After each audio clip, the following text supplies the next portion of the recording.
Mi nombre es Carmen García y tengo 34 años. Acababa de heredar 29 millones de euros y corría a casa para darle a mi marido la noticia que cambiaría nuestras vidas. Pero nunca llegué. Un camión se estrelló contra mí y desperté sola en el hospital. Cuando por fin pude contactar con mi marido, Marcos, no estaba preocupado. Estaba molesto. Me dijo que no tenía tiempo ni dinero para una perdedora y colgó. Días después, entró en mi habitación del hospital vistiendo un traje nuevo de marca, de la mano de su nueva mujer. Arrojó los papeles del divorcio sobre mi cama, pero cuando su nueva esposa, una abogada de alto nivel, me miró a la cara, gritó y dejó caer su caro maletín de Loewe. Mi marido no tenía ni idea. Ella era mi abogada, la que gestionaba mi fideicomiso de 29 millones de euros. Antes de continuar la historia, déjame saber desde dónde estás viendo esto en los comentarios. Y si alguna vez te ha traicionado la persona que se suponía que más te quería, dale al botón de me gusta y suscríbete, porque no te vas a creer lo que pasó después. El pitido fue lo primero que registré. Un pipipí agudo y constante que atravesaba la niebla de mi cabeza. Intenté abrir los ojos. Las luces fluorescentes de la habitación del hospital eran como cuchillos apuñalando mi cerebro. Estaba en el Hospital Universitario La Paz, en Madrid. La habitación era fría, estéril, y olía ligeramente a antiséptico y a algo metálico. Un dolor agudo y desgarrador me atravesó el pecho al intentar respirar hondo. Sentía como si mis costillas se estuvieran rozando entre sí. Todo volvió a mi mente en pedazos rotos y aterradores. El destello de unos enormes faros en mi espejo retrovisor, cegándome. El horrible y ensordecedor sonido del metal retorciéndose y el cristal haciéndose añicos. Y justo antes de eso, horas antes, la voz amable de un abogado mayor, el señor Roca, en un pulcro despacho del centro de la ciudad. Su oficina olía a libros antiguos y a cuero caro.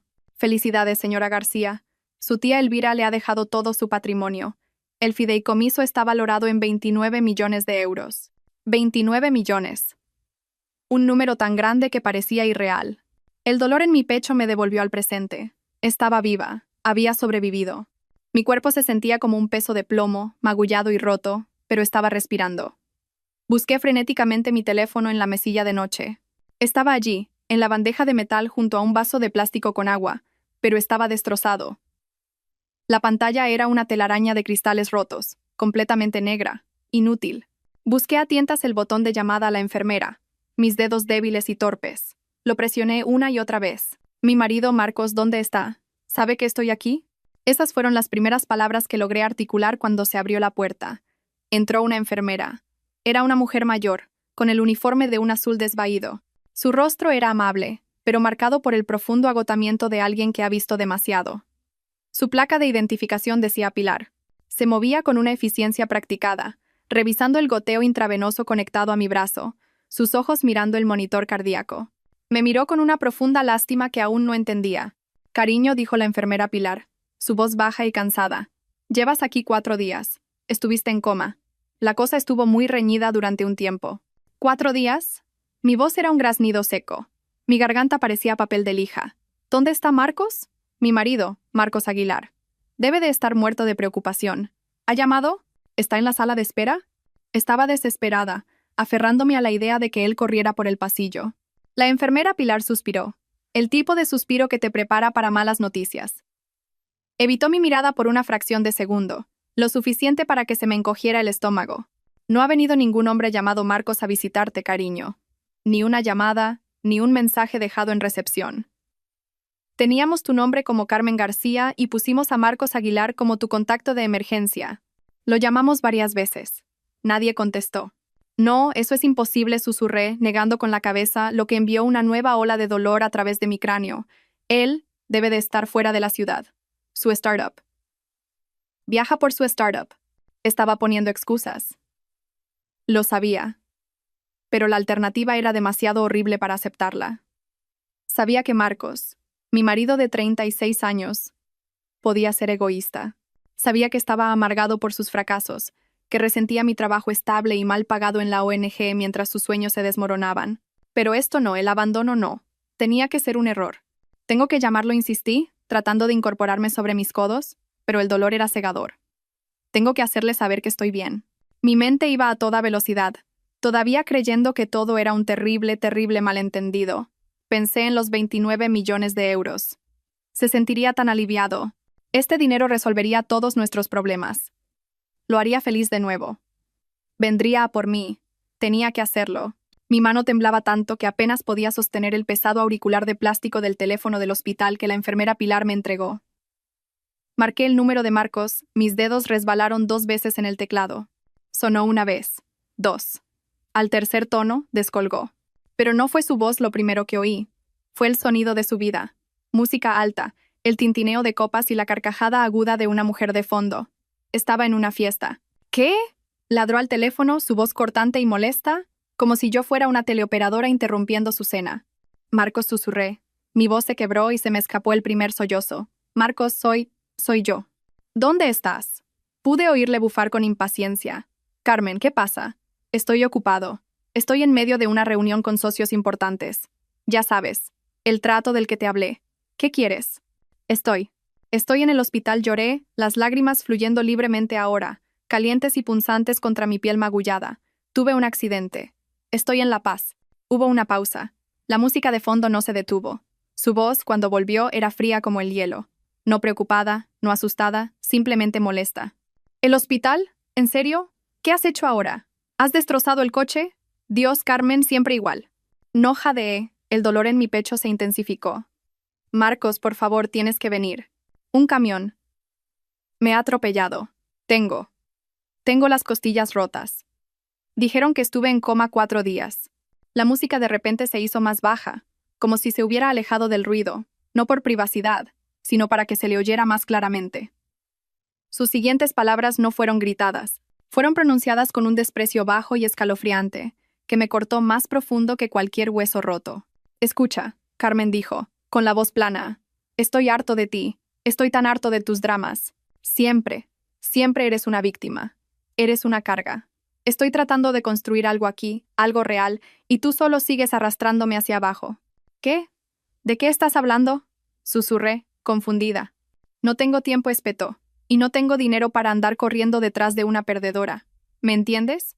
Una perdedora. Estás sola. Cuídate. Luego, el clic. Se había ido. El tono de llamada zumbaba en mi oído, fuerte y burlón en la silenciosa habitación del hospital. Lentamente volví a colocar el auricular en su sitio. Mi mano estaba perfectamente firme ahora. Las lágrimas se detuvieron. Una perdedora. Miré la pared beige vacía. La palabra resonaba. Perdedora. Durante 10 años había apoyado su supuesta startup. 10 años de mi sueldo del trabajo en la ONG que él despreciaba. El trabajo que pagaba nuestro alquiler, nuestras facturas, el seguro del coche, el trabajo que financiaba su vida. Yo pagué los trajes caros que usaba para hacer contactos. Yo pagué las tarjetas de crédito que agotaba en cenas de negocios. Yo era la que comía sobras para que él pudiera invitar a posibles inversores a comer un chuletón.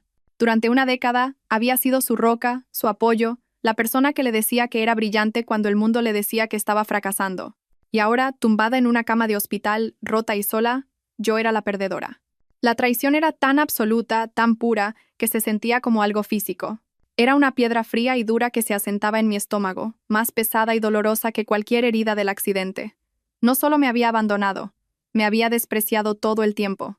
Todavía estaba mirando el teléfono cuando la enfermera Pilar volvió a entrar. Llevaba una pequeña bandeja con un vaso de agua y unas pastillas. Debió de ver la expresión de mi cara. Las lágrimas habían desaparecido. El shock las había congelado. Solo sentía frío. Dejó la bandeja en la mesa rodante, su movimiento lento y deliberado. ¿Te ha dicho eso, verdad, cariño? Su voz era suave, pero había un filo duro en ella, una ira que no estaba dirigida a mí. ¿Te ha llamado perdedora? Solo asentí, con los ojos fijos en la pared beige frente a mi cama. La palabra perdedora resonaba en mis oídos una y otra vez. Pilar suspiró ese mismo suspiro cansado y sabio. ¿Una perdedora? ¡Qué gracioso! Ha estado viviendo como un rey. Esa tarjeta American Express oro tuya debe de tener un límite bastante alto. Mi cabeza se giró bruscamente hacia ella. El movimiento repentino envió una punzada de dolor candente a través de mis costillas, pero mi mente fue de repente más rápida que el dolor. ¿Qué? ¿De qué estás hablando? Las alertas de la tarjeta de crédito, dijo, bajando la voz. El departamento de facturación del hospital recibe una notificación cuando la tarjeta del paciente registrada se está usando mucho, en caso de fraude. Alguien gastó 5.000 euros en la tienda del Loewe de la calle Serrano ayer por la tarde. y otros 2.000 en el asador La Vaca Dorada la noche anterior. Supuse que era la familia. Me quedé completamente helada. ¿Qué? Eso es imposible. Mis tarjetas están en mi cartera. ¿Mi cartera? Está en mi bolso. La policía debe tenerlo del accidente. Oh no, cielo, dijo la enfermera Pilar. Dejó de ajustar mi gotero y me miró directamente a los ojos. Su rostro amable era ahora una máscara de sombría determinación. La policía no lo tiene. Lo tenemos nosotros. O más bien, lo teníamos. La boca se me secó. ¿Qué? ¿Qué quieres decir con que lo teníais? Respiró hondo, del tipo que se toma antes de dar una terrible noticia. Registros de seguridad. Tuvimos que revisarlos esta mañana cuando llegaron las alertas de facturación. Un hombre llamado Marcos Aguilar, tu marido, vino aquí hace 4 días, el mismo día que ingresaste.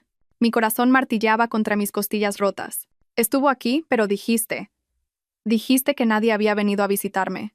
Estuvo aquí, repitió, su voz plana y dura. Estuvo aquí mientras estabas en coma, pero no pidió verte. No le preguntó a un solo médico sobre tu estado. Fue directamente al mostrador de enfermería en la planta de admisión, mostró su DNI, dijo que era tu marido y que necesitaba recoger tus efectos personales para guardarlos a salvo en casa. Sacudió la cabeza con asco. Teníamos una enfermera nueva en el turno, su primera semana. No conocía el protocolo. Le creyó. Fue al depósito de objetos personales y le dio tu bolso. El aire se me escapó de los pulmones en un silbido silencioso. Estuvo aquí. Mientras yo estaba inconsciente, mientras luchaba por mi vida. Estuvo aquí no para sostenerme la mano, no para rezar por mí. Estuvo aquí para robar mi cartera. Solo nos enteramos con certeza esta mañana, continuó Pilar, cuando cruzamos las alertas de fraude con el registro de visitas y el informe de incidentes de objetos personales. Te robó, Carmen, mientras estabas aquí tumbada. El shock fue tan total, tan absoluto, que fue casi clarificador. Era una cuchilla fría y afilada deslizándose entre mis costillas rotas, perforando algo más profundo que cualquier hueso. El dolor físico del accidente no era nada. Esta era la verdadera herida. Este era el ataque. El hombre que había amado, el hombre al que había apoyado, me había robado la cartera mientras yo agonizaba. Dejé de llorar. No fue una decisión. Las lágrimas simplemente se detuvieron, como si el grifo se hubiera cerrado violentamente.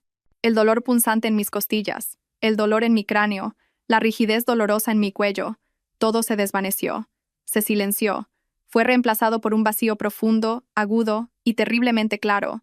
Era un frío tan profundo que quemaba. Estuvo aquí. Ese único hecho resonaba en el silencio de mi mente. Estuvo aquí, en este hospital, hace 4 días. Sabía que estaba inconsciente. Sabía que estaba luchando por mi vida, y no pidió verme. No le preguntó a un solo médico si viviría o moriría. Fue a recepción y robó mi bolso. Robó mis tarjetas de crédito mientras yo agonizaba. Y entonces, como la última pieza de un rompecabezas horrible que encaja en su lugar, me golpeó. No fue un pensamiento gradual. Fue un impacto violento. Un segundo impacto tan brutal como el primero. El último recuerdo, el de justo antes de los faros, se volvió de repente vívidamente claro. Ya no era un fragmento borroso y onírico. Era nítido. Estaba sentada en mi coche en el aparcamiento del bufete Roca y Asociados. El olor del hormigón húmedo y el cuero viejo de mi Honda de 10 años. Mis manos temblaban tanto que tuve que marcar su número 2 veces. También estaba llorando entonces, pero eran lágrimas de alegría, de incredulidad, de un alivio desesperado que cambiaba la vida. Marcos había descolgado, su voz instantáneamente molesta. ¿Qué, Carmen? Estoy ocupado, estoy en medio de algo. Marcos, oh, Dios mío, Marcos. Le había gritado al teléfono, con la voz quebrada. No te lo vas a creer. No te vas a creer lo que acaba de pasar. La tía Elvira. Me lo ha dejado todo a mí. Hubo una pausa. Le oí bufar. ¿De qué estás hablando? Había espetado. ¿Qué te ha dejado? ¿Su colección de sombreros feos? ¿Sus libros viejos y polvorientos? No, Marcos estaba riendo y llorando al mismo tiempo. El sonido histérico en el pequeño coche. El dinero. Todo. El abogado, el señor Roca, me lo acaba de decir. Son 29 millones de euros. 29 millones, Marcos. Somos ricos. Somos ricos. Hubo silencio por su parte. No fue largo, pero fue suficiente. No fue el grito de alegría que esperaba. No fue emoción. Fue un silencio muerto, plano, calculador. Le oí respirar lentamente, como si se estuviera calmando. Luego su voz volvió, diferente, más baja, urgente. ¿Dónde estás exactamente? Todavía en el aparcamiento del bufete. Voy a casa ahora mismo. No, quédate ahí. Espera. No, no, solo ven a casa, dijo. Su voz extraña y rápida, tropezando con sus propias palabras. Solo ven directamente a casa. Y, Carmen. Sí, sí. No se lo digas a nadie. ¿Me oyes? Ni a tu hermana, ni a tu madre. A nadie. Esta es nuestra noticia. Solo nuestra. ¿Entendido? Sí, sí, por supuesto había gritado, mi corazón latiendo con amor y emoción. Voy de camino. Te quiero. Había colgado, sintiendo que el corazón se me saldría del pecho.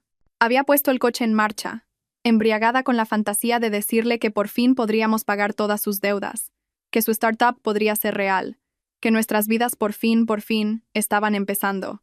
Estaba tan feliz. Había salido del aparcamiento hacia la carretera principal, en dirección a la autopista. Y de camino a casa, en ese tramo tranquilo de la carretera, el camión negro apareció de la nada. No solo me había golpeado, me había cazado. Lo recordaba ahora, cruzando 2 carriles. Recordaba que apuntaba a mi puerta. Miré la pared beige del hospital. El constante pi del monitor cardíaco era el único sonido en la habitación. Él sabía lo del dinero. Era el único que lo sabía. Me llamó perdedora. Me colgó. Robó mi cartera mientras estaba en coma. Estaba gastando mi dinero mientras yo yacía aquí. Esto no fue un accidente. Esto no fue un atropello y fuga. Esto fue una ejecución que falló. Mi marido Marcos había intentado matarme. El dolor de mis costillas era un fuego ardiente, pero un terror nuevo y más frío se extendía por mí. Me estaban cazando. Mi marido había intentado matarme y sus socios importantes. La fiesta. Estaba sola. Atrapada en esta cama de hospital, un blanco fácil. Necesitaba ayuda. En una última oleada de miedo primario y desesperado, volví a coger el teléfono del hospital. Quedaba una última persona. Mi hermana, Tamara. Quizás ella no lo sabía. Quizás ella me creería. Mis dedos temblaron mientras marcaba su número de memoria. Hermana. Hermana Tamara, logré decir ahogadamente cuando contestó. Las lágrimas que creía secas volvían a caer por mi cara, calientes y llenas de pánico. Por favor, tienes que ayudarme. Estoy en La Paz. Tuve un accidente. Un camión me atropelló. Hice una pausa, tomando una bocanada de aire dolorosa, y luego dije las palabras en voz alta por primera vez. Marcos. Estuvo aquí. Robó mi cartera mientras estaba en coma. Y, oh Dios, Tamara, creo que intentó matarme. La línea quedó en silencio. No el silencio de shock que esperaba. Era un silencio pesado y molesto. Carmen, su voz cuando llegó no era suave. Era aguda, cortante y goteaba impaciencia. Era la voz que siempre usaba cuando yo era una vergüenza. ¿De qué demonios estás hablando? ¿Intentó matarte? Espetó. ¿Estás borracha? ¿Qué clase de tonterías intentas montar ahora? No, estoy en el hospital. Estoy herida. Por favor, tienes que escucharme. No tengo tiempo para esto. Carmen me interrumpió. ¿Tienes idea de qué día es? Es domingo. Los padres de Javier están aquí. Su jefe está aquí. Estamos en medio de una comida muy importante para el bufete de Javier, y tú me estás llamando con este drama. Mi mente se quedó en blanco. ¿Una comida? ¿Estaba preocupada por una comida? Pero Tamara, está gastando mi dinero. Está en una fiesta. Claro que está en una fiesta, idiota, se rió. Un sonido corto y cruel. Está aquí. Está en el jardín con Javier ahora mismo. No podía respirar. Estaba allí. Estaba en su casa, con su marido, mientras yo estaba en una cama de hospital. Marcos está en tu casa, susurré, el terror frío ahora completo. Sí. Está justo ahí fuera. La voz de Tamara se elevaba con frustración. Mi marido Javier por fin está ayudando a Marcos a recuperarse. Le está presentando a sus socios, ayudándole a conseguir financiación para un nuevo e importante acuerdo. ¿Y tú tienes el descaro de llamar aquí llorando y acusándole de intentar matarte? Eres increíble.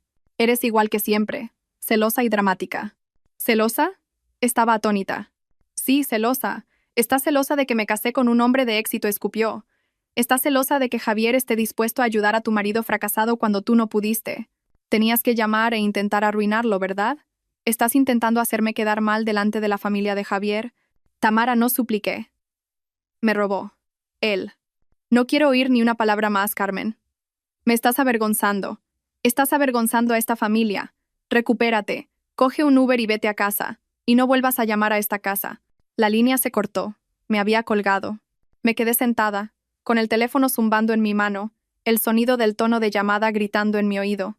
Él estaba allí. Estaban todos juntos, mi hermana, mi cuñado Javier y mi marido Marcos.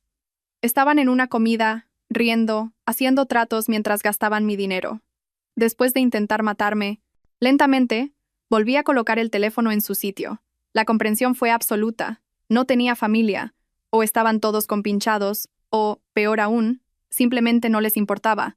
Mi vida era menos importante que su conexión con el dinero de Javier, el prestigioso bufete de Javier y el estatus social que anhelaban. Yo era la marginada, el chivo expiatorio, y acababa de convertirme en un problema que necesitaban resolver. Pasaron 2 días. No volví a llorar. La rabia, tan fría y absoluta, había consumido el pánico y el dolor.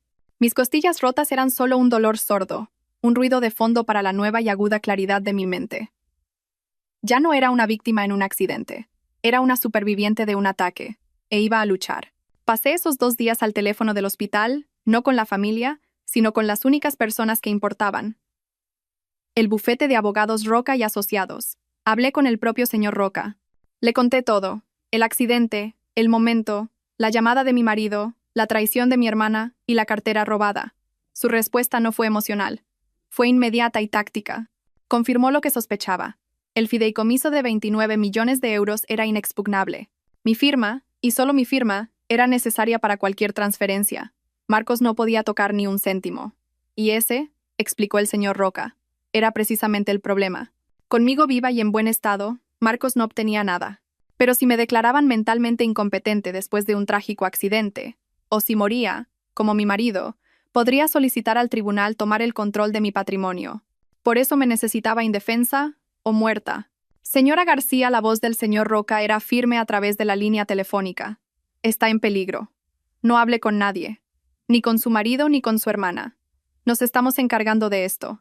Le envío inmediatamente a nuestra mejor abogada litigante. Será su asesora personal. Se llama Beatriz Soler. Es la mejor. No diga una palabra a nadie hasta que ella llegue. Así que esperé. Miré por la ventana de mi habitación del hospital, observando el ajetreado tráfico de Madrid. Mi mente ya no estaba nublada por el dolor o la pena. Estaba afilada como una navaja. Cada parte de mí estaba en tensión, lista. Estaba esperando a Beatriz, pero también lo estaba esperando a él. Quería que Marcos viniera. Necesitaba que mostrara sus cartas. Y en la tarde del segundo día, lo hizo. Oí pasos fuera de mi habitación. Un paso seguro y arrogante. Lo conocía demasiado bien. La puerta de mi habitación, la 204, no se abrió suavemente. Fue abierta de golpe, chocando contra la pared con un estruendo que hizo que mi corazón diera un vuelco. Estaba aquí. Marcos entró. No era el hombre con el que había hablado por teléfono 2 días antes. No era mi marido molesto, frustrado y fracasado. Esta persona era un extraño. Llevaba un traje nuevo de marca, de un azul marino intenso y rico, que parecía increíblemente caro bajo las duras luces del hospital. Supe con una certeza repentina y nauseabunda que mi tarjeta oro había pagado ese traje. Su pelo estaba recién cortado, un corte afilado y perfecto que debía haberse hecho esa misma mañana. Sonreía. No era una sonrisa cálida. Era una sonrisa fría, afilada y victoriosa que me erizó la piel. Era la sonrisa de un depredador que por fin, había acorralado a su presa. Pero no estaba solo. Se hizo a un lado, sosteniendo la puerta como si fuera un perfecto caballero. Una mujer entró detrás de él. Me di cuenta con una sacudida de pura intimidación, la mujer con más aspecto de poder que había visto en mi vida. Era alta e increíblemente elegante. Llevaba un traje de diseño estructurado de color crema, que, estaba segura, costaba más que todo mi sueldo de un año. Sus tacones resonaban con una autoridad aguda y fuerte en el suelo de linóleo. En una mano, llevaba un oscuro y reluciente maletín de Loewe. Su pelo estaba recogido en un moño severo y perfecto, y su maquillaje era impecable. Irradiaba un nivel de riqueza y poder que solo había visto en las películas. Se me cayó el estómago a un pozo frío y oscuro. Beatriz Soler. Tenía que ser ella. Este era el nombre que me había dado el señor Roca. Era la mejor abogada litigante, la mejor abogada de su bufete, la que se suponía que vendría aquí a protegerme. Pero no estaba aquí para protegerme. Entraba del brazo de mi marido. Miró a Marcos con una sonrisa cariñosa e indulgente, y luego sus ojos se posaron en mí. Su mirada recorrió mi cuerpo, tumbado en el camisón de hospital barato, almidonado y de color azul pálido. Se fijó en mi pelo despeinado y enmarañado. Vio los feos moratones púrpuras y amarillos de mi brazo, el tubo intravenoso pegado a mi mano. Su expresión, que había sido tan cálida para Marcos, se congeló al instante. Me miró con un desdén aburrido y clínico. Era la mirada de alguien que está a punto de pisar un insecto y le molesta que le vaya a ensuciar el zapato. «Oh, mira eso». La voz de Marcos retumbó en la habitación. Era jovial, fuerte, como si estuviera saludando a un viejo amigo en una fiesta abarrotada. «Sigue viva». Se rió, un sonido profundo y feo que retumbó en su pecho. «Tengo que ser sincero. Realmente pensé que ya estarías muerta. Supongo que esos médicos son mejores de lo que pensaba. Qué pena». La boca se me secó. No podía encontrar mi voz. Mi corazón martillaba contra mis costillas rotas. Solo lo miré a él y luego a esta mujer aterradora. Esto era una pesadilla. Esto era una trampa. Marcos, susurré finalmente, mi voz un graznido ronco y débil. ¿Qué? ¿Qué estás haciendo aquí? ¿Quién es esta? Se rió. Una carcajada genuina y sonora, como si acabara de contar el chiste más gracioso del mundo. Pasó de largo mi cama y se paró junto a Beatriz, deslizando un brazo posesivo y suave alrededor de su pequeña cintura. La atrajo hacia él y ella se apoyó, su mano perfectamente cuidada descansando en su pecho. Se inclinó y la besó, un beso largo, húmedo y posesivo en la mejilla. «Carmen, me ofendes», dijo, haciendo un puchero de falsa simpatía. «¿Es esa forma de saludar a tu marido y a tu reemplazo?» Señaló a la mujer a su lado, su sonrisa ensanchándose para mostrar todos sus dientes. «Carmen, quiero que conozcas a Beatriz. Ella es, bueno, es mi todo, mi socia, mi protectora, mi nueva esposa». Dejé de respirar. El pi del monitor cardíaco junto a mi cabeza pareció hacerse más fuerte, más rápido, gritando en el repentino silencio. «Bueno, lo será», se corrigió, agitando la mano como si fuera un detalle menor e insignificante. «Es mi abogada primero, por supuesto, y tan pronto como termine de limpiar este desastre». Agitó la mano en mi dirección. Me señaló en mi cama, con mis costillas rotas. «Tan pronto como esté legalmente libre de esta basura, entonces será mi esposa. Nos casaremos en Italia. Ya ha reservado la villa en el lago Como». La mujer, Beatriz, finalmente habló. Su voz era exactamente como esperaba, suave, profunda y completamente indiferente, como si estuviera pidiendo un café. «Marcos, cariño, ¿podemos acelerar esto? Dijiste que estaba lista para firmar. Tengo una reserva a las 3 en el Bacania y no quiero llegar tarde». «Claro, nena.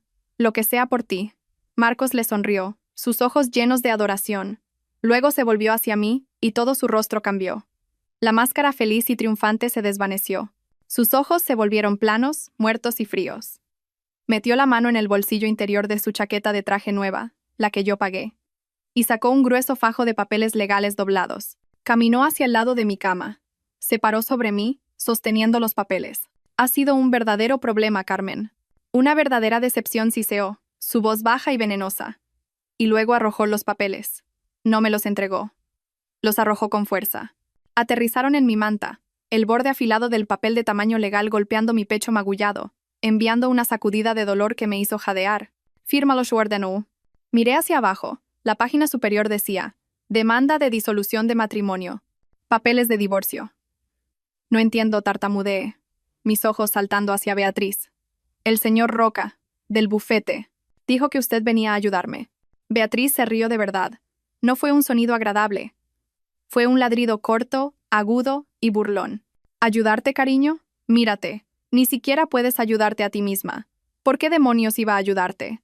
Soy la abogada de Marcos y su prometida. Y francamente, toda esta situación me parece patética. Pero el bufete, Roca y Asociados. El bufete trabaja para sus clientes», dijo, golpeando impacientemente su caro zapato contra el suelo. «Y ahora mismo mi único cliente en esta habitación es Marcos. Es la mejor abogada de todo Madrid».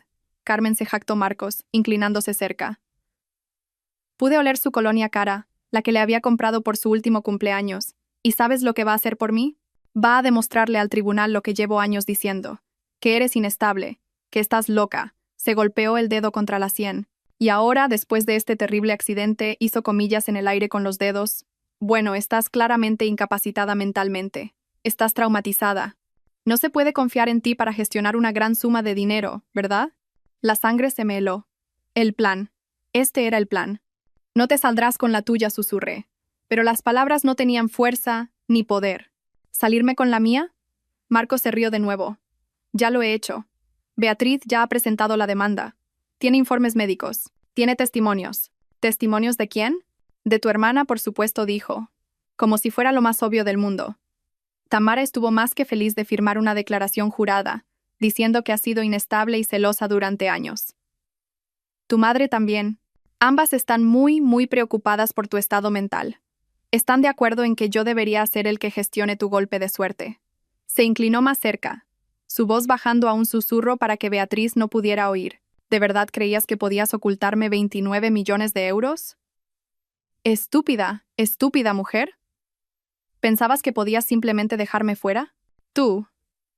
Intentaste matarme, respiré las palabras, pesadas y metálicas en mi lengua. Su sonrisa se desvaneció. Sus ojos eran puro hielo. Pruébalo, susurró de vuelta. Fue un trágico accidente. Estás confundida. Estás alucinando. Eso es lo que va a oír el juez. Se enderezó, ajustándose la chaqueta del traje. Así que, este es el trato.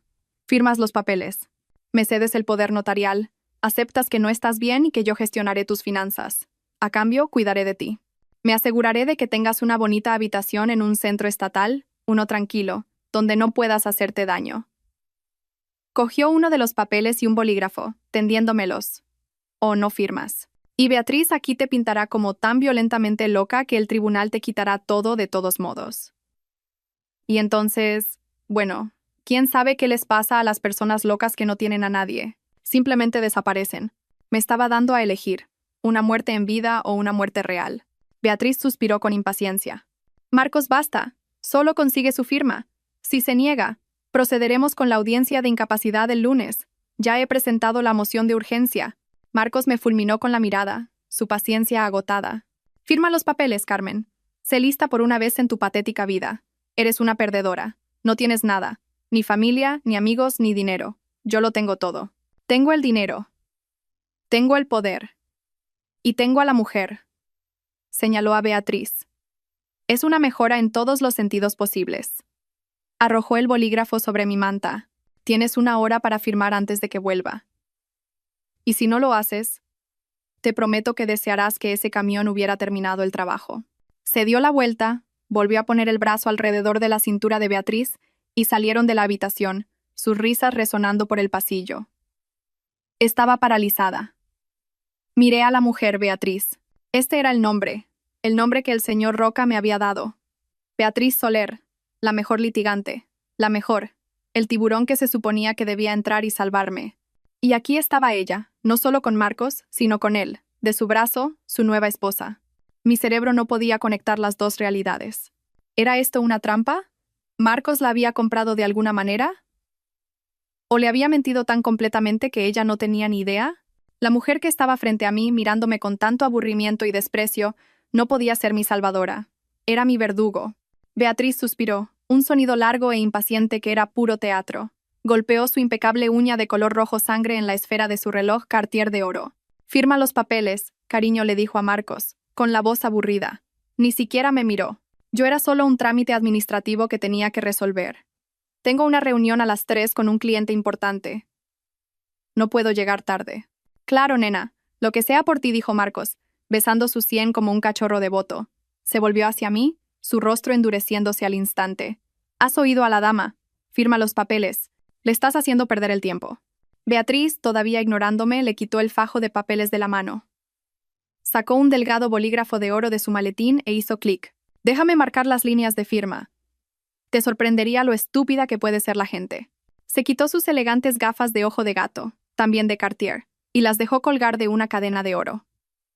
Escaneó la página superior, sus agudos ojos moviéndose rápidamente. Demanda de disolución de matrimonio basada en... Sí, inestabilidad mental, murmuró, principalmente para sí misma. Eso está bien.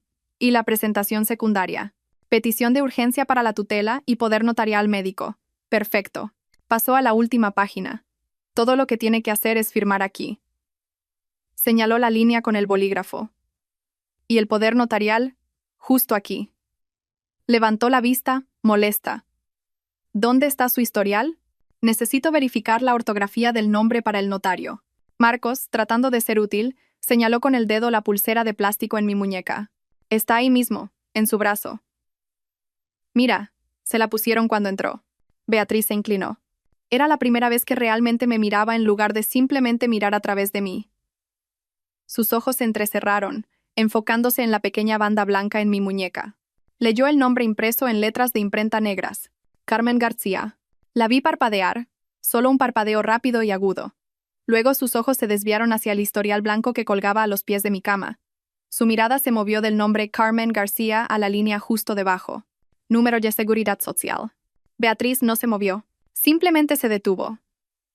Se quedó helada, su cuerpo rígido, sus manos todavía sosteniendo el bolígrafo de oro suspendido sobre los papeles del divorcio. Su rostro, que había estado tan lleno de confianza arrogante y aburrida, simplemente se derrumbó.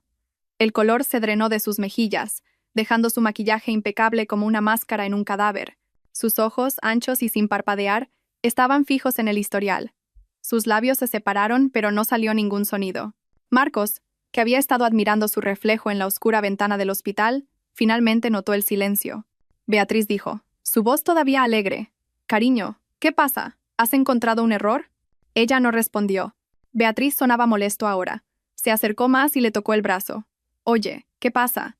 Beatriz emitió un pequeño sonido en su garganta, un pequeño jadeo ahogado. Dio un paso lento y rígido hacia atrás, alejándose de la cama, alejándose de mí. Luego otro paso. Su mano, la que sostenía su bolígrafo de 1000 euros, comenzó a temblar. La otra mano, la que sostenía su maletín de Loewe, se aflojó. El maletín, lleno de papeles, un ordenador portátil y probablemente una pequeña fortuna en artículos de cuero, se le escapó de los dedos. Cayó al suelo de linóleo con un golpe sordo y repugnante. El contenido se desparramó. Los papeles se esparcieron. Un estuche de maquillaje rodó bajo la cama. Ni siquiera se dio cuenta. Simplemente me miró, su rostro una máscara de puro, absoluto y demoledor horror. Levantó un dedo tembloroso y manicurado, apuntando directamente a mi cara. «¡Oh, Dios mío!», gritó. No fue un sonido pequeño. Fue un grito crudo, primario y aterrorizado que resonó fuera de la habitación y por el pasillo del hospital. Fue el sonido de una persona que acaba de ver un fantasma, o, peor aún, que acaba de darse cuenta de que ha cometido un error que le va a costar todo. Marcos saltó hacia atrás, genuinamente sorprendido. «¿Qué? ¿Qué pasa, Joder? Beatriz, ¿me has asustado? ¿Es contagiosa? ¿Qué le pasa?» Beatriz giró la cabeza para mirarlo. Sus ojos ardían, salvajes, con un pánico que nunca había visto en nadie. «Tú», chilló, su voz quebrándose. «Tú, hijo de... mentiroso estúpido, hijo de...». Se volvió hacia mí, todo su cuerpo temblando. Parecía frenética, desesperada, como si yo fuera la que tenía el poder. Tú eres Carmen García», tartamudeó, señalando el historial. Luego mi cara, el fideicomiso de Elvira, el expediente de los 29 millones. Tú eres mi clienta. El silencio que siguió fue absoluto. Fue ensordecedor. El único sonido era el pi pi pi de mi monitor cardíaco, que de repente se aceleró. Marcos simplemente la miró, con la boca abierta, su rostro una máscara de total e idiota confusión. «¿Clienta?», dijo, forzando una risa nerviosa. «Cariño, ¿de qué estás hablando? Es una don nadie sin un duro. Trabaja para una ONG. No tiene nada». «¡Silencio!». La voz de Beatriz ya no era un grito, era un rugido. La mujer aterrorizada y en pánico que había dejado caer su maletín había desaparecido, reemplazada en un instante por algo mucho más aterrador. La mejor litigante que el señor Roca había prometido estaba de repente aquí, sus ojos ardiendo con una furia fría y profesional que era 1000 veces más peligrosa que su miedo. Había sido engañada. La habían tomado por tonta. Y ahora estaba en modo abogada total. «Soy Beatriz Soler», dijo, su voz baja, precisa y temblando de rabia contenida. «Soy socia principal en Roca y Asociados. Mi bufete, el bufete del que me contrataste, es el ejecutor legal del fideicomiso Elvira García. Somos nosotros quienes gestionamos los 29 millones de euros que le pertenecían». Apuntó con ese mismo dedo tembloroso, pero ya no temblaba de miedo, temblaba de rabia. Apuntaba a Marcos. «Y tú, estúpido hombrecillo, me contrataste. Viniste a mi bufete a contratarme para robarle dinero a mi propia clienta». Marcos era una estatua. Su sonrisa engreída y arrogante estaba congelada en su rostro, una máscara grotesca que se derretía lentamente en puro pánico incomprensible. Su rostro pasó de bronceado a gris y a un blanco enfermizo. «Espera, un momento», tartamudeó, levantando las manos. «Beatriz, cariño, Estás confundida. Eres mi abogada. Eres mi prometida. Yo te pagué. Te pagué esa enorme provisión de fondos esta mañana. ¿Me pagaste con qué?, chilló Beatriz, el sonido resonando en el duro suelo de baldosas. ¿Me pagaste con qué, Marcos? ¿Con esa brillante tarjeta American Express Oro que has estado mostrando toda la semana? ¿Con la que me llevaste a Loewe? ¿Con la que pagaste esa cena de 1.000 euros en la Vaca Dorada? ¿Con la que transferiste mi provisión de fondos esta mañana? Dio un paso hacia él, sus ojos entrecerrados. Vi el nombre en la tarjeta, idiota. Pensé que Carmen Aguilar era tu antiguo nombre para la cuenta. Es su tarjeta. Es su cuenta. Me pagaste para robarle a mi clienta usando el propio dinero de mi clienta. ¿Tienes alguna idea de lo que has hecho? Y fue entonces cuando encontré mi voz. El dolor en mis costillas seguía ahí, pero no importaba. La traición de mi familia, el shock, todo se desvaneció, reemplazado por un núcleo repentino, duro como el diamante, de pura rabia fría. Usé la barandilla de la cama del hospital, y con un jadeo de dolor que me negué a dejar que se convirtiera en un sonido de debilidad, me incorporé. Ambos se volvieron para mirarme. Marcos parecía un animal acorralado. Beatriz me miró. Su rostro todavía furioso, pero ahora expectante. Mi voz, cuando hablé, no era el susurro débil y agudo de una víctima. Era baja, clara y estaba llena de hielo. No solo te pagó con mi tarjeta, abogada Soler. Los ojos de Beatriz se clavaron en los míos. Intentó matarme. El silencio en la habitación fue absoluto, roto solo por el constante y acelerado pitido de mi monitor cardíaco. ¿Qué?, susurró Beatriz, su furia dando paso a un nuevo y naciente horror. Creo que necesita escuchar toda la historia, dije, mi voz ganando fuerza. Hace 4 días, salí del despacho del señor Roca, su jefe. Acababa de hablarme de los 29 millones de euros. Estaba tan feliz. Pensé que por fin estábamos a salvo. Giré la cabeza y miré directamente al hombre pálido y sudoroso que todavía era mi marido. Lo llamé, dije, señalando a Marcos. Estaba en mi coche, en el aparcamiento. Lloré. Le dije que éramos ricos. Le dije que nuestras vidas iban a cambiar. Era la única persona en el mundo a la que se lo dije. Volví a mirar a Beatriz. Se quedó muy callado. Me dijo que viniera directamente a casa y que no se lo dijera a nadie, ni a mi hermana, ni a mi madre, a nadie. Menos de 2 horas después, en la autopista, un camión negro cruzó 2 carriles de tráfico y me estrelló contra una barrera de hormigón. El conductor nunca se detuvo. La mano de Beatriz fue a su boca. Y mientras yo estaba aquí dentro, continué. En coma, luchando por mi vida, él vino a este hospital. Pero no pidió verme. No le preguntó a un solo médico si iba a vivir. Fue a recepción. Les dijo que era mi amado esposo y pidió mi bolso. Dejé que las palabras flotaran en el aire. Robó mi cartera de mi cuerpo inconsciente. Ha estado de juerga gastando mi dinero. Tu Loewe, tus cenas de chuletón. Todo. Y luego, como parte final de su plan, te contrató a ti, su nueva esposa, la mejor abogada de Madrid.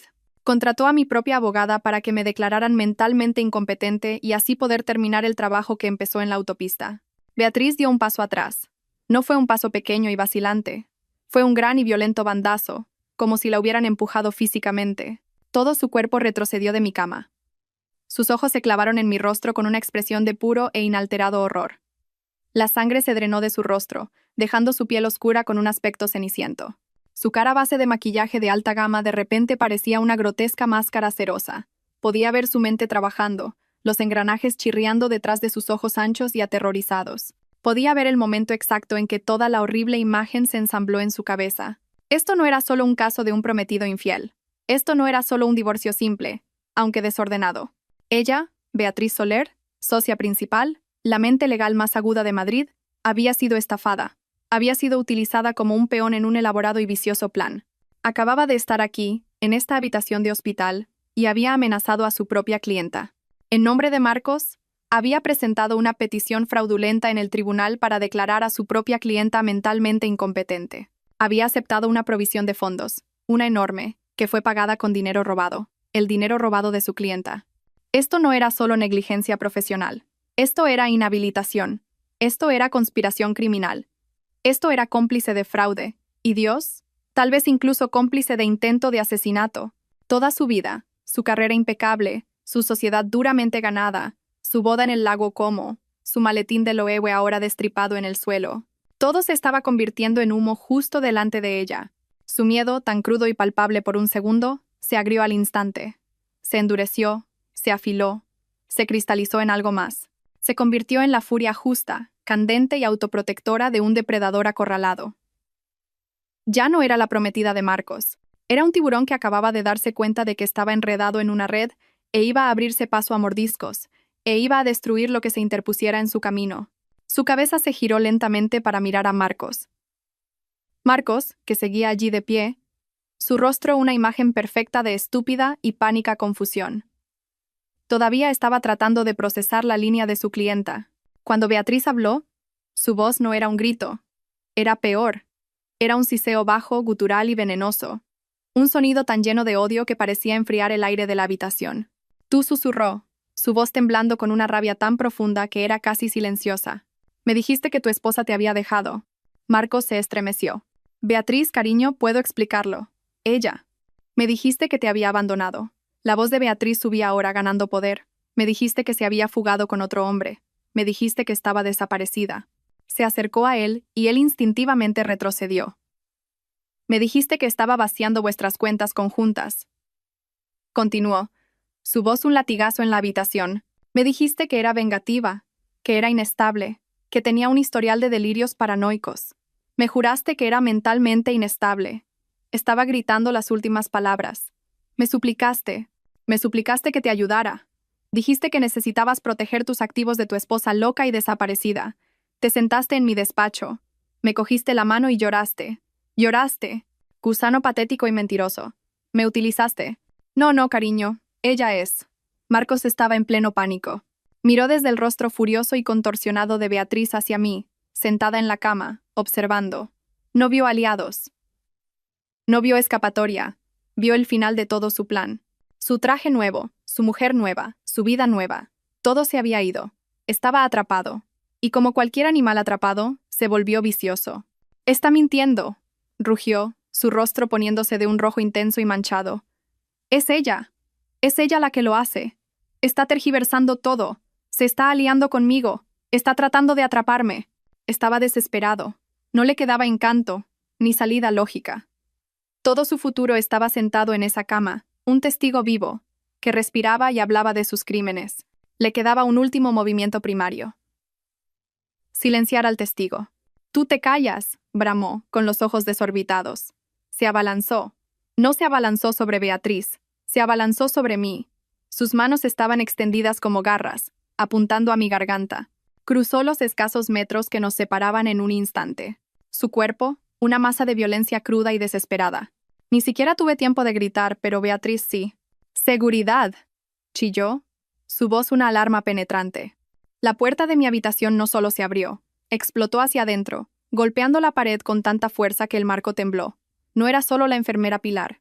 La enfermera Pilar estaba allí, con la mano extendida, señalando, «Aquí dentro», y detrás de ella había 2 hombres. No eran celadores del hospital en pijama. Eran enormes. Eran profesionales. Llevaban polos negros ajustados sobre hombros imposiblemente anchos con seguridad de eventos escrito en la espalda en letras discretas. Eran los hombres que el señor Roca había prometido. Los hombres que habían estado apostados fuera de mi puerta durante 2 días, simplemente esperando este momento exacto. Marcos, en medio de su embestida, con los dedos a centímetros de mi cara, no tuvo ninguna oportunidad. El primer guardia se movió con una velocidad aterradora para un hombre de su tamaño. No intentó agarrar a Marcos. Lo placó. Lo golpeó bajo. Un sólido borrón de músculo clavando su hombro en el estómago de Marcos. La fuerza del impacto levantó a mi marido del suelo, lanzándolo de lado, lejos de mi cama, lejos de mí. Marcos soltó un gruñido de pura sorpresa cuando el aire fue expulsado de sus pulmones. Cayó al suelo de linóleo con un golpe sordo y húmedo. No llegó a moverse.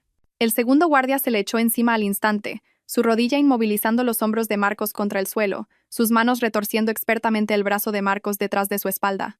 «No se mueva», rugió el guardia. Marcos luchó. Maldijo.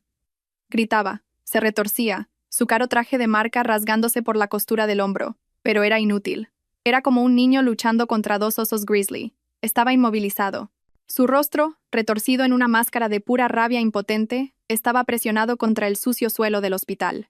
Todo el asunto, Desde su embestida hasta su captura, había durado menos de 3 segundos. Me quedé sentada, con el corazón martillando, mi mano en mi propia garganta. Beatriz estaba de pie, jadeando, su pecho subiendo y bajando, sus manos en puños a los costados. Miró a Marcos, inmovilizado y derrotado en el suelo. Y luego me miró a mí. Su expresión ya no era solo furia. Era una comprensión compleja y naciente. Yo no era solo su clienta. Yo era su única salida. Los 2 guardias de seguridad eran profesionales. Tenían a Marcos inmovilizado con una eficiencia brutal y practicada.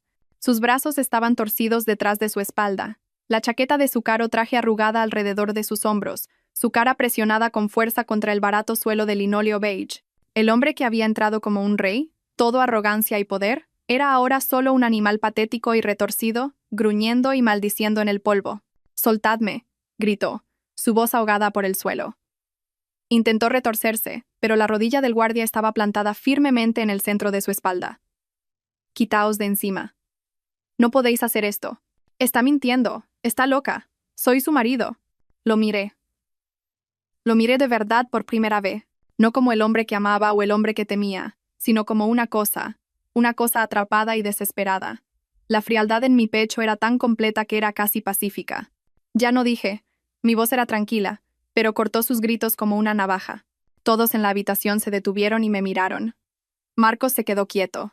Giré la cabeza hacia la enfermera Pilar, que estaba de pie en la puerta, con la mano sobre la boca, los ojos abiertos con una mezcla de horror y algo que parecía satisfacción justiciera. «Enfermera Pilar», dije, mi voz tan tranquila y estable como el monitor cardíaco al que estaba conectada. «¿Podría llamar a la Policía Nacional ahora, por favor?» Pilar asintió, sus ojos nunca apartándose de la escena. «¿Qué? ¿Qué le digo, cariño?» «Dígales», dije, mi mirada volviendo al hombre en el suelo, que necesito denunciar un intento de asesinato y un hurto mayor. Marcos comenzó a forcejear de nuevo, rugiendo. «No, es mentira, os está manipulando. Ella es».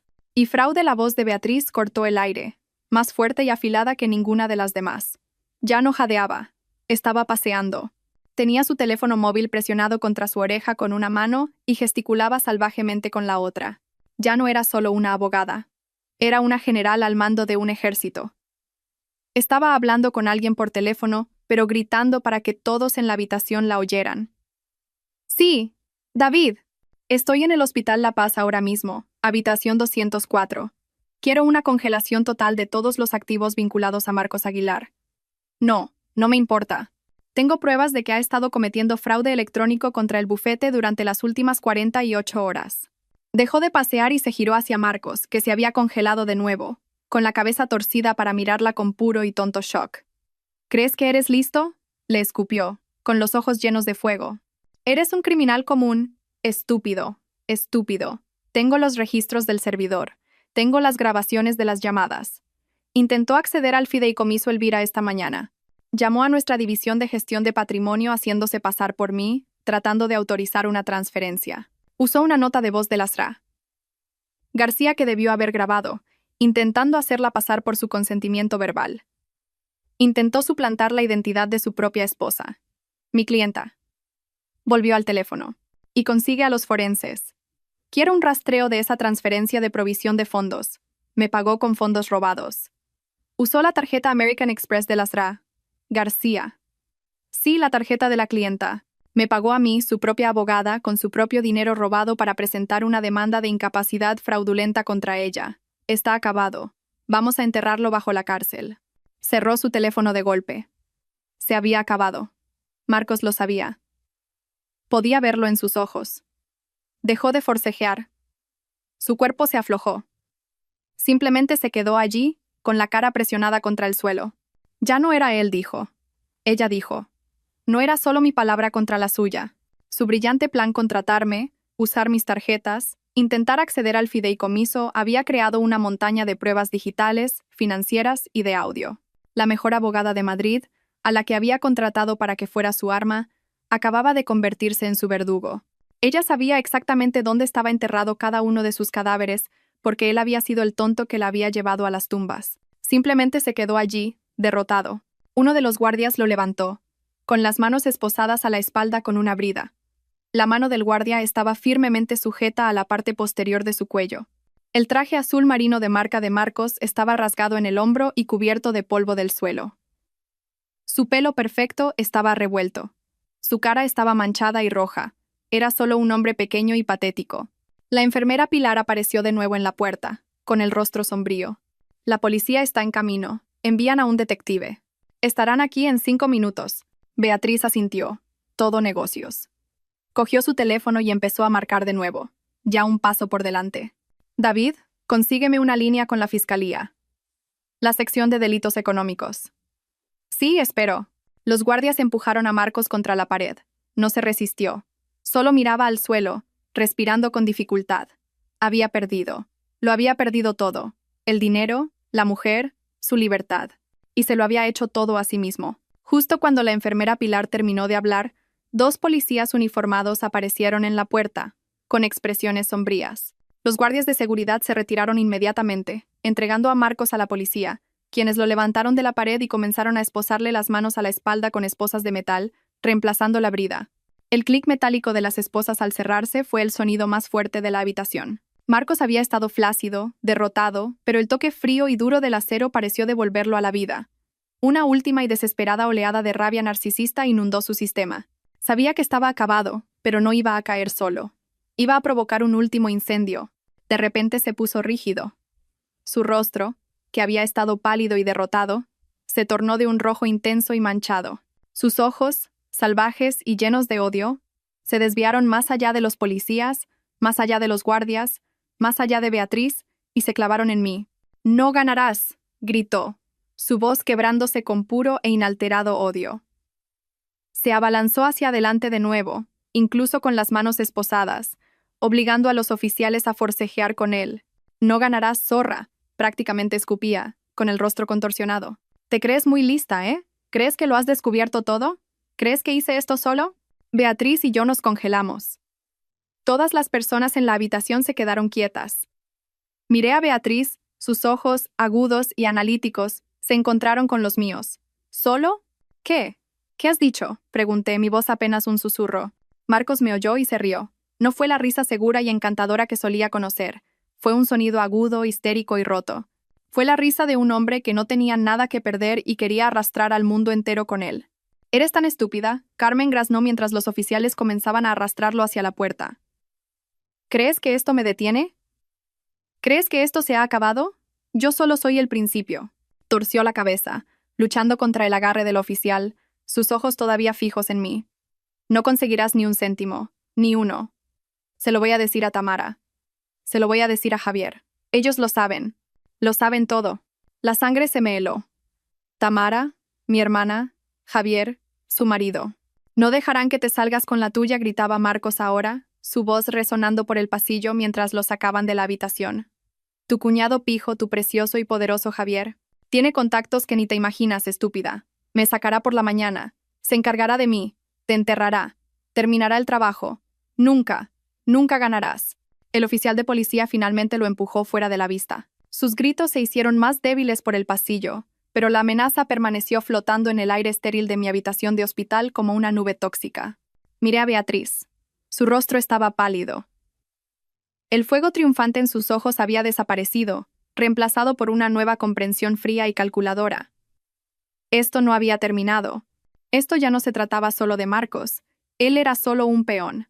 Se trataba de toda mi familia. Se trataba de mi hermana Tamara. Y se trataba de su poderoso, conectado y rico marido, Javier Soto, el hombre que había estado en la comida con Marcos. El hombre que realmente estaba al mando. La habitación quedó repentinamente, sorprendentemente, silenciosa. Los únicos sonidos eran el eco decreciente de los gritos de Marcos por el pasillo y el ritmo constante y rítmico de mi monitor cardíaco. Los 2 policías me dieron un sombrío asentimiento y siguieron a sus colegas, dejándonos a Beatriz, a la enfermera Pilar y a mí en la habitación. La enfermera Pilar comenzó a recoger en silencio el contenido esparcido del maletín de Loewe de Beatriz. Beatriz permaneció en medio de la habitación, de espaldas a mí. Estuvo perfectamente quieta por un largo momento, con los hombros rígidos. La vi tomar una respiración profunda y temblorosa, luego otra. Se inclinó lentamente y tomó su maletín de manos de la enfermera Pilar, su movimiento rígido. Se enderezó. Se ajustó la chaqueta de su traje de diseño, tensando la tela de color crema. Se alisó el pelo, que seguía perfecto. Cuando finalmente se dio la vuelta, la mujer aterrorizada e histérica que había gritado, «¡Oh, Dios mío!», había desaparecido. La prometida furiosa y traicionada que le había chillado a Marcos también había desaparecido. La persona que me miraba ahora era el tiburón que el señor Roca había prometido. Sus ojos eran fríos, claros y absolutamente letales. No había miedo. No había pánico. Solo había el enfoque plano y muerto de un depredador que acababa de identificar a su verdadero objetivo. No solo estaba enfadada, estaba insultada y en modo de control de daños. Caminó hasta los pies de mi cama, sus tacones resonando con una autoridad aguda y renovada. Señora García dijo, su voz ya no era un grito. Era un instrumento bajo, preciso y peligroso. Ese hombre nos engañó a las dos. Me tomó por tonta. Usó mi reputación, mi bufete y mi afecto para cometer fraude. Casi destruye mi carrera. Casi le cuesta a mi bufete su mayor cliente. Hizo una pausa, y sus ojos, si era posible, se endurecieron aún más. Por eso, le debo una disculpa. Y a él le debo una lección. Una lección muy pública y muy dolorosa. Miré a esta mujer poderosa y peligrosa. No era mi amiga. No estaba aquí por amabilidad. Estaba aquí para proteger sus propios intereses, su bufete y su reputación. Pero en este momento, nuestros intereses estaban perfectamente alineados. Él había intentado destruirnos a las dos. Respiré, sintiendo el dolor en mis costillas, pero mi voz era tan fría y clara como la suya. Necesito una abogada, señorita Soler. Beatriz me miró, un destello de algo, tal vez respeto, en sus ojos. Continué. No necesito a su nueva esposa. No necesito a su prometida enfadada y despechada. Necesito a la mejor litigante de Madrid. Necesito al tiburón, porque él tenía razón en una cosa. Beatriz ni siquiera tuvo que preguntar. Lo sabía. Javier Soto dijo, el nombre sonando como una maldición en su lengua. Mi hermana Tamara y su marido Javier confirmé. Marcos es solo un fanfarrón, un tonto codicioso. Es un peón. Javier es el que tiene el dinero y el poder. Él es el que estaba en la comida con Marcos. Él es el que realmente intentó matarme. Los labios de Beatriz se retiraron en una sonrisa, que no era una sonrisa en absoluto, era un mostrar de dientes. Entonces tenemos mucho trabajo por hacer. Puede que él tenga contactos, pero yo tengo un motivo de 29 millones de euros para proteger a mi clienta. No tiene ni idea de lo que se le viene encima. Sacó su teléfono y empezó a marcar. Empecemos con su cuñado, Javier Soto. Había pasado una semana. Ya no estaba en la fría y estéril habitación de La Paz con su olor a antiséptico y miedo. Beatriz me había trasladado, bajo un nombre falso, a la suite presidencial del Four Seasons en el centro de Madrid. Era una hermosa jaula dorada. Las ventanas iban del suelo al techo, mostrando una vista impresionante de la ciudad en la que ya no me sentía segura. 2 guardias de seguridad discretos pero muy grandes, organizados y pagados por el bufete de abogados, estaban apostados en el pasillo las 24 horas del día. Mi cuerpo se estaba curando. Los oscuros y feos moratones de mis costillas se habían desvanecido a un amarillo enfermizo, y el dolor era ahora un dolor sordo y constante en lugar de una puñalada aguda. Pero la verdadera batalla estaba aprendiendo, apenas comenzaba. Beatriz se sentó frente a mí en un lujoso sofá de color crema. Su ordenador portátil estaba abierto y era todo negocios. La mujer que había sido la amante de Marcos, su nueva esposa, había desaparecido. Había sido reemplazada por el tiburón, la litigante, la mujer cuya reputación entera estaba en juego. Muy bien, Carmen dijo, con voz enérgica. Esta es la situación. Marcos está en la cárcel de Soto del Real. Como esperábamos, se le denegó la fianza. Se ha declarado no culpable de todos los cargos. Tomó un sorbo de su café. Y tal como amenazó, tu cuñado ha hecho su movimiento. Javier Soto ha contratado a David Chen para representar a Marcos, el abogado penalista más caro y despiadado del país. Junto a ella, en un sillón a juego, estaba sentado un hombre llamado Miguel. Era lo opuesto a Beatriz en todos los sentidos. Parecía arrugado con una camisa de lino que estaba arrugada, y tenía los ojos cansados y pacientes de un hombre que lo había visto todo. Era el investigador privado y ex policía que Beatriz había contratado con mi dinero. Miguel se inclinó hacia adelante y abrió su propio expediente. Su voz era un grave bajo y constante. Empezamos con el camión, tal como pediste, era una aguja en un pajar. El conductor era bueno. Usó una matrícula clonada, pero encontramos una discrepancia en una cámara de peaje 3 salidas antes del lugar del accidente. La matrícula clonada tenía una pegatina de la ITV diferente. Conseguimos la matrícula real. Deslizó una fotografía granulada en blanco y negro sobre la mesa de café de cristal. Era el camión, capturado en un peaje. La matrícula está registrada a nombre de una empresa fantasma, dijo. Una sociedad limitada con sede en un paraíso fiscal. Se llama Soto Inversiones. Me reí. El sonido que salió de mí no fue feliz. Fue un sonido corto, agudo y amargo que me sobresaltó incluso a mí. Beatriz levantó una ceja. ¿Conoces ese nombre? Oh, conozco ese nombre, dije. Las palabras sabiendo a veneno. Soto Inversiones S.L. Así lo llama, su fondo de inversión personal. Mi cuñado, tuve que explicar. Mi hermana, Tamara, se casó con Javier Soto. Javier. Viene de una familia de dinero de toda la vida del barrio de Salamanca. Es director gerente en una gran firma de inversión y nunca ha dejado que mi familia olvide que él es mejor que nosotros. Miré por la ventana. Nos odia, en realidad. Cree que estamos por debajo de él. Pero mi hermana Tamara lo adora. Adora la gran casa en La Moraleja, el club de campo, los amigos pijos. Haría cualquier cosa por seguir siendo la Sra. de Javier Soto. Y durante años, en cada Nochebuena, en cada comida familiar, he tenido que sentarme allí y escuchar a Javier presumir de su fondo personal, Soto Inversiones, y de cómo lo usa para hacer jugadas inteligentes y agresivas. Miguel asintió como si acabara de confirmar todo lo que ya sabía. Eso tiene sentido, dijo, y empujó otro papel sobre la mesa. Era una copia de una transferencia bancaria, porque el pago al conductor, una transferencia de 50.000 euros, fue enviado desde una cuenta gestionada directamente por Javier Soto. La transferencia se inició 2 días antes de tu accidente. Mi respiración se entrecortó, pero Miguel no había terminado. Y luego están las llamadas de la cárcel. Marcos es arrogante, pero también es estúpido. Cree que porque está hablando con su nuevo abogado, David Chen, todo es confidencial. Pero las llamadas a su familia no lo son. Conseguimos una orden judicial. Hemos estado escuchando. Presionó un botón en una pequeña grabadora digital que colocó sobre la mesa. La lujosa suite del hotel se llenó de repente con la voz aguda y de pánico de mi marido. Javier, escúchame. Tiene a Beatriz. Ella lo sabe. Tienes que sacarme de aquí. Tú, me lo prometiste. Me prometiste que esto sería limpio. Miguel le dio a parar.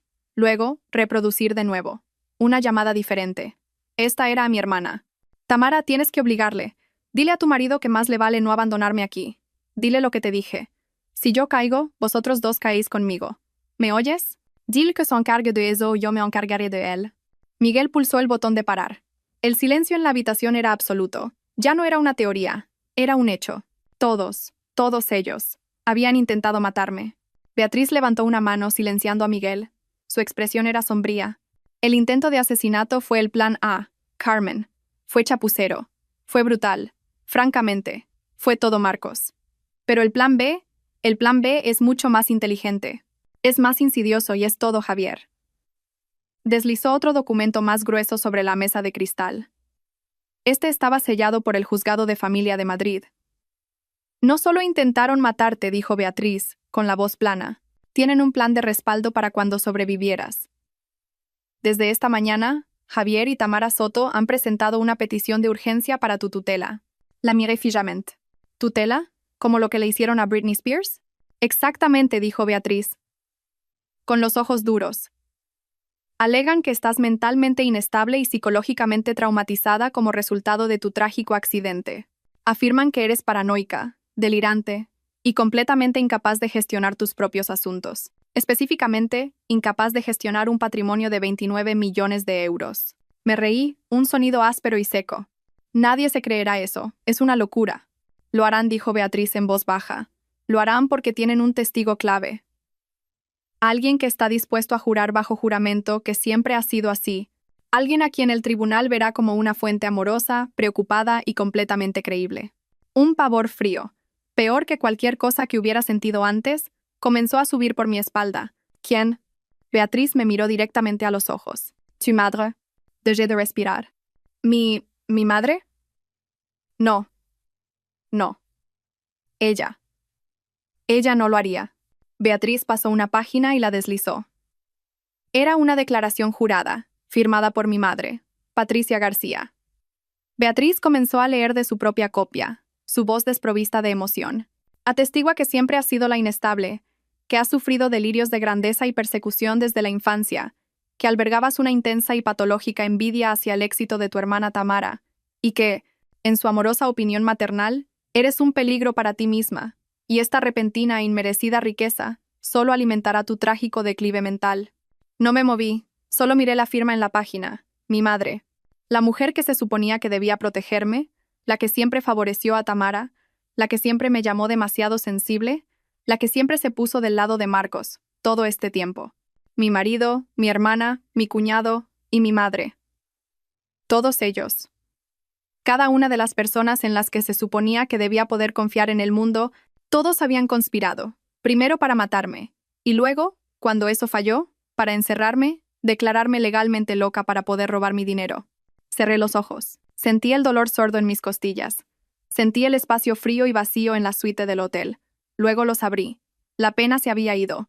El shock se había ido. El miedo se había ido. No quedaba nada dentro de mí, excepto un espacio frío, duro y vacío que esperaba ser llenado. ¿Cuándo es la vista?, pregunté. Mi voz era tranquila. Ni siquiera parecía la mía. Beatriz levantó la vista de su expediente, sorprendida por mi tono. Es una petición de urgencia. La están tramitando rápidamente. Está programada para la próxima semana, el lunes por la mañana. Me levanté. Las luces de la ciudad de Madrid brillaban abajo, un mar de diamantes que de repente parecía muy, muy claro. ¿Quieren un espectáculo en el juzgado?, dije, volviéndome para mirar a Beatriz y a Miguel. ¿Quieren exhibir mi estado mental? Caminé hacia el espejo de cuerpo entero junto a la puerta. Me miré a mí misma, los moratones, los ojos cansados, la mujer que pensaron que podían romper. Muy bien, dije, mi voz tranquila pero llena de un nuevo y terrible poder. Pero no vamos a esperar hasta el lunes. Y no vamos a ir a su juzgado. Beatriz se levantó. Carmen, ¿de qué estás hablando? Me volví para mirarlos. Están todos en casa de mi madre ahora mismo. Lo sé. Es domingo. Están celebrando su pequeña cena de victoria. Están brindando por su triunfo. Miré a Miguel. Tus hombres siguen fuera, ¿verdad? Él asintió. 2 en el pasillo, 2 abajo. Pindaya. Beatriz, llama a la policía. Diles que tienes pruebas de una conspiración activa para cometer un asesinato y que vas a acompañar a tu clienta para enfrentarte a los sospechosos. Diles que nos esperen allí, en silencio. Los ojos de Beatriz se abrieron de par en par, y luego una lenta y peligrosa sonrisa se extendió por su rostro. Lo había entendido. Volví a mirar mi reflejo. ¿Quieren un espectáculo? Les daremos uno. La actuación de su vida. Vamos a cenar. Esa misma noche, la casa de mi madre en las afueras era un lugar que siempre había asociado con el olor a pollo asado, guisos y el sonido de mis propios fracasos siendo discutidos sobre la tarta de Santiago. Era la tradicional cena dominical, un ritual sagrado en nuestra familia, el único lugar donde todos pretendíamos ser perfectos. Y mientras nos acercábamos en un coche silencioso y sin distintivos, supe que estarían allí. Podía sentirlo. Beatriz se sentó a mi lado, todo ángulos agudos y furia silenciosa. Tenía 2 detectives de paisano con ella, sus rostros impasibles y aburridos, como si esto fuera solo otra parada en una noche larga y decepcionante. No estaban aquí para intimidar. Estaban aquí para arrestar. Subimos por el familiar camino de cemento. La puerta principal estaba sin cerrar, como siempre los domingos. Desde el recibidor, podía oírlos. Estaban en el comedor, y los sonidos no eran de dolor o preocupación por su familiar desaparecida. Los sonidos eran de celebración. Podía oír el tintineo de los cubiertos en la porcelana buena de mi madre, la que solo usaba en Navidad. Oí el descorche de una botella seguido de una risa ligera y tintineante. Mi hermana, Tamara, nos detuvimos, ocultos por la profunda sombra del pasillo. Podía oler el rico y sabroso aroma del asado, un olor que una vez había significado consuelo y ahora solo significaba traición. Estaban brindando. «Es que no me puedo creer a esta niña», dijo la voz de mi madre, Patricia. Era aguda, con esa familiar indignación punzante que siempre me reservaba. De verdad que no puedo. Todos estos años haciéndose la mártir en su ONG, dándoselas de santa mientras tenía ese dinero, simplemente ocultándoselo a su propia familia. Es una traición. Eso es lo que es. Y luego continuó, su voz subiendo de tono. Y dejar que su pobre marido, Marcos, sea arrestado como un delincuente común. Es una vergüenza, un bochorno. Y delante de ti, Javier. Lo siento tanto, tanto que tengas que estar asociado con este lío. Vamos, Patricia, no te preocupes, intervino la voz de mi hermana Tamara, salamera y orgullosa. Podía imaginármela perfectamente, girando su copa de vino, apoyada en el brazo de su marido, la reina de la mesa. Javier lo tiene todo bajo control. Te dije que lo tendría. La oí tomar un delicado sorbo. El abogado de Javier es el mejor de Madrid. Irá al juzgado el lunes por la mañana y demostrará lo que siempre hemos sabido. Que Carmen no está bien. Es paranoica. Ese accidente. Su voz se tiñó de falsa piedad. Ya sabes, la empujó al límite. Está histérica. Así que nosotros dijo. Y supe que nosotros significaba ella. Y Javier tomaremos el control de los activos. Es lo único responsable que se puede hacer. Es por el bien de la familia. Nos aseguraremos de que la cuiden en un buen centro. Por supuesto, uno tranquilo. Luego su voz. La que más despreciaba, ese acento suave, condescendiente y de dinero viejo que él usaba para afirmar su superioridad en nuestra casa, en nuestra familia. Exacto, Tamara, dijo Javier. Tu madre tiene razón en estar molesta, pero tú tienes razón en ser práctica. Oí el distintivo y caro tintineo de él al dejar su copa de vino. La mujer es incompetente. Ni siquiera puede gestionar su propio matrimonio, mucho menos una fortuna multimillonaria. Nunca pudo. Nosotros gestionaremos el dinero por ella. Piensa en ello como una comisión de intermediario. Una recompensa, en realidad, por todos los años que hemos tenido que aguantarla. Risas. Mi madre y mi hermana. Se rieron. Un sonido ligero, aéreo, aliviado. Se rieron de la broma. Ese fue el momento. Tomé una sola respiración profunda. El dolor en mis costillas era un fuego sordo, pero mi voz era puro hielo. Mentalmente inestable, Javier. La risa se detuvo. No se desvaneció. Se hizo añicos. Fue como si hubiera accionado un interruptor, sumiendo toda la casa en un silencio muerto, eléctrico y paralizante. Oí un tenedor caer contra un plato, el sonido resonando como un disparo en la habitación de repente silenciosa. Salí de la sombra y entré en la cálida luz del comedor. Los tres giraron la cabeza hacia la puerta al unísono. Sus caras. Veré sus caras en mis sueños por el resto de mi vida. La boca de mi madre estaba abierta, un trozo de comida a medio masticar, su mano congelada sobre su plato. La copa de vino de Tamara se detuvo a medio camino de sus labios, sus ojos abiertos con puro shock animal, el color drenándose de su rostro. Y Javier. Su sonrisa engreída, satisfecha, de club de campo se disolvió. No se desvaneció, se le cayó de la cara. Su piel, normalmente tan rosada y segura de sí misma, se volvió de un blanco pálido, enfermizo y calcáreo. Parecía que había visto un fantasma. Pero yo no era un fantasma. No era la Carmen débil y rota que recordaban.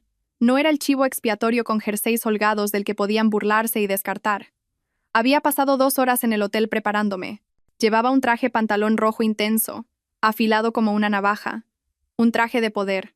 Mi pelo, que estaban acostumbrados a ver en un simple moño, estaba recogido en un moño severo, poderoso y apretado.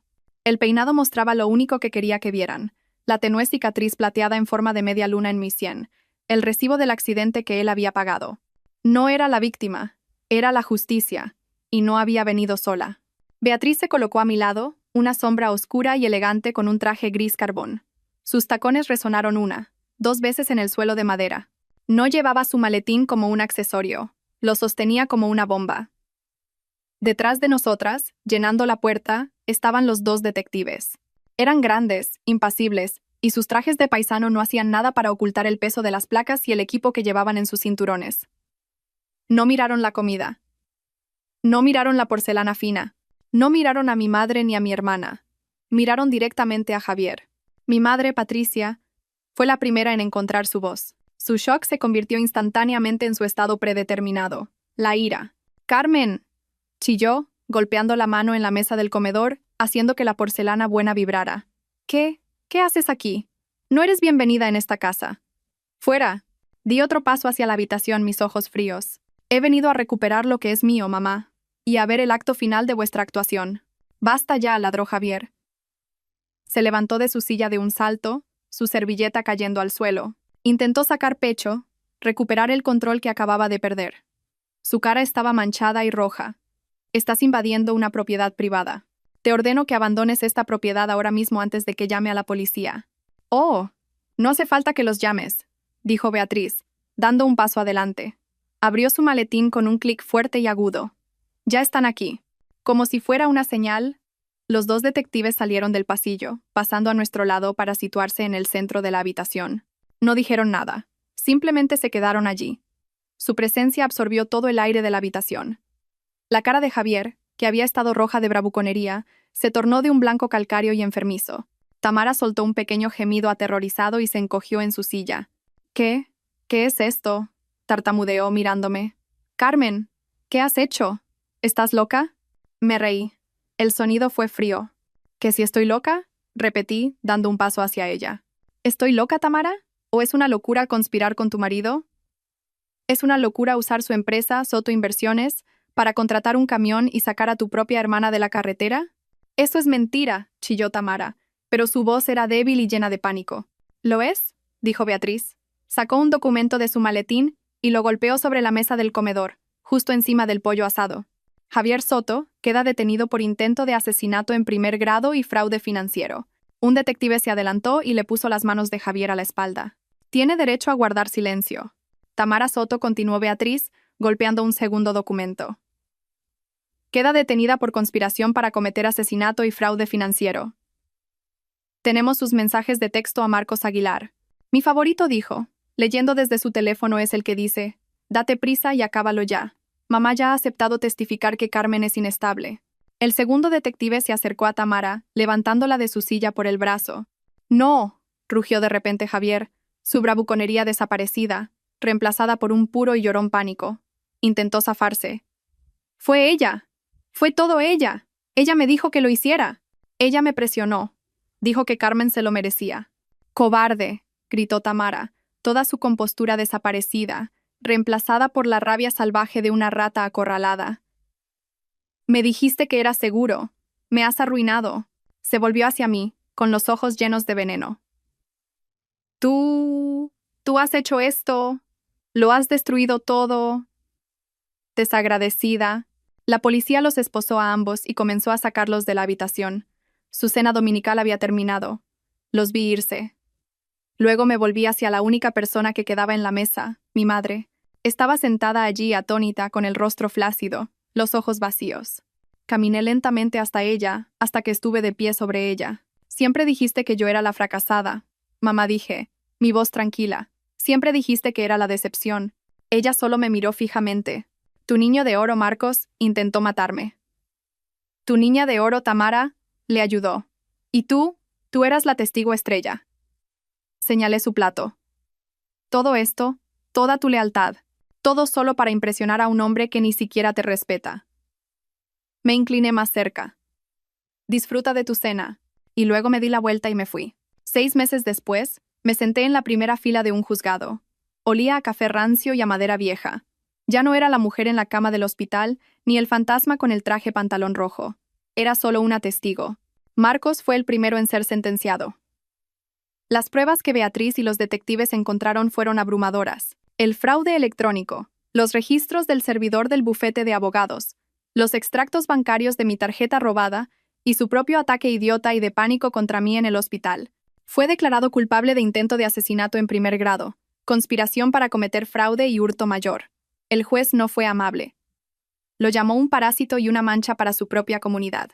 Fue sentenciado a 25 años en una penitenciaría estatal sin posibilidad de libertad condicional. Mientras se leía la sentencia, Marcos, vestido con un mono naranja que le quedaba mal, giró la cabeza. Me miró directamente. No esperaba remordimiento, no esperaba una disculpa, y no la obtuve. Sus ojos no estaban tristes, no estaban derrotados, estaban llenos de un odio ardiente y tóxico. No se arrepentía de lo que había hecho. Solo estaba furioso de que yo hubiera sobrevivido. Luego vino Javier. Mi cuñado, Javier Soto, el rey de nuestra familia, hizo lo que hacen todos los cobardes con dinero. Intentó llegar a un acuerdo. Para salvarse. Lo confesó todo. Admitió haber contratado el camión. Admitió haber financiado todo el plan. Admitió la conspiración. Y luego, con una desesperación patética y llorona, culpó a todos los demás. Le dijo al tribunal que fue manipulado, que fue presionado, que no estaba en su sano juicio, y señaló con el dedo directamente a mi hermana. Le dijo al tribunal que Tamara era la verdaderamente maestra, que era ella la consumida por los celos, que fue ella quien lo empujó, quien le dio la idea, quien dijo que me lo merecía. El juez no se lo tragó todo, pero la confesión le consiguió una sentencia reducida. No la libertad, pero un acuerdo. Javier Soto, el hombre de familia adinerada, fue sentenciado a 15 años por conspiración para cometer asesinato. Fue inhabilitado permanentemente para ejercer cualquier actividad financiera. Su carrera había terminado, pero la verdadera recompensa vino de su familia.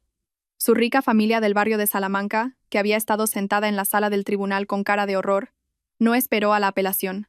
La repudiaron a ella, no a él. Repudiaron a Tamara. La mujer que, a sus ojos, había corrompido a su hijo, que había traído esta vergüenza y este escándalo a su buen nombre. La dejaron sin nada, completa e inmediatamente. Perdió su casa, perdió su estatus, perdió su dinero, y perdió a su marido. Fue condenada como cómplice y recibió 10 años. Lo perdió todo. Y mi madre, Patricia García, se sentó en la parte de atrás del juzgado sola. Había perdido a sus 2 hijos de oro, su hija perfecta y exitosa, y su yerno brillante y carismático. Todos se habían ido. Su mundo entero, el que había construido sobre las apariencias y el favoritismo, se había evaporado. Se quedó sentada allí, una viejecita, viendo cómo toda su vida se desmoronaba. Me ha llamado cientos de veces. Deja mensajes largos, incoherentes y llorosos. A veces está enfadada. A veces suplica. A veces solo llora. Nunca he contestado. No he contestado ni una sola vez. Esta es la lección que aprendí de toda esta pesadilla. Mi historia demuestra que a veces las personas que se supone que son tus mayores protectores son en realidad tus depredadores más peligrosos. El dinero, especialmente una gran cantidad como 29 millones de euros, no cambia a las personas. Simplemente revela quiénes eran en realidad todo el tiempo. Actúa como un foco, iluminando la codicia, los celos y la crueldad que se escondían en las sombras de la familia. Me llamaron perdedora, pero mi valor nunca fue definido por su validación. La justicia final no fue solo verlos ser arrestados, fue darme cuenta de que había sobrevivido, y que mi nueva vida se construiría sobre mi propia fuerza, lejos de su veneno. ¿Alguna vez un miembro de tu familia ha intentado convencerte a ti o a otros de que tú eras el inestable? Me encantaría leer tu historia en los comentarios.